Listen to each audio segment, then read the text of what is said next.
जीवनामध्ये स्वयंपाक करत असताना एक तरी चिपटी गाईच्या नावाची काढून ठेवावं धर्म आहे. मी सांगत नाही, शास्त्र सांगते. एक तरी भाकर कुत्र्यासाठी ठेवावी धर्म आहे. एक तरी येणाऱ्या अतिथीसाठी ठेवावी धर्म आहे. पैसा कमवलो कुठल्या तरी सत्कार्यामध्ये खर्च करावा धर्म आहे. दान धान्य शेतामध्ये कमवलं धान्य तरी कुठंतरी दान करावं हे धर्म आहे. कारण हे धर्म आपण केलं पाहिजे.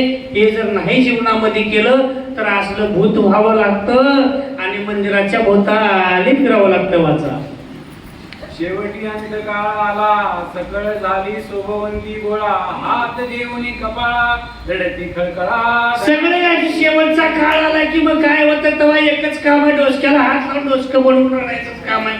बाकी दुसरं काय चालत नाही. काय चालते तिथं बाजत पडलं की म्हणतात माय काय तर खावा, काय खाऊ वाटणार, काय कोणाला गोड लागणार.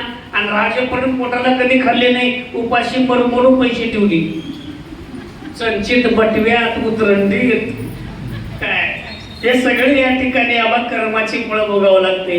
तेव्हा या देते काहीतरी बिस्किट खावा, तेव्हा दात राही ना, ते गिळ ना, तोंडाला चव लागना. अरे राजेपर्यंत पोटाला खावा, आत्म्याला उपाशी मरणं हे सुद्धा पाप आहे.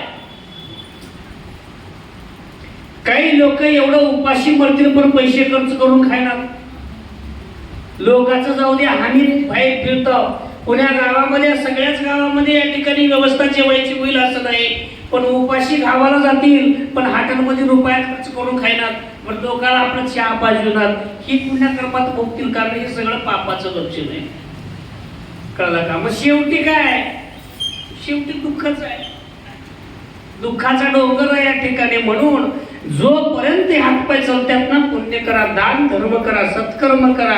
हे बाकीचे लोक ज्यासाठी ठेवतात तुम्ही, हे सगळे आपले नाही, हे सगळे दुःखाचं मूळ आहे असं सांगायला लागले.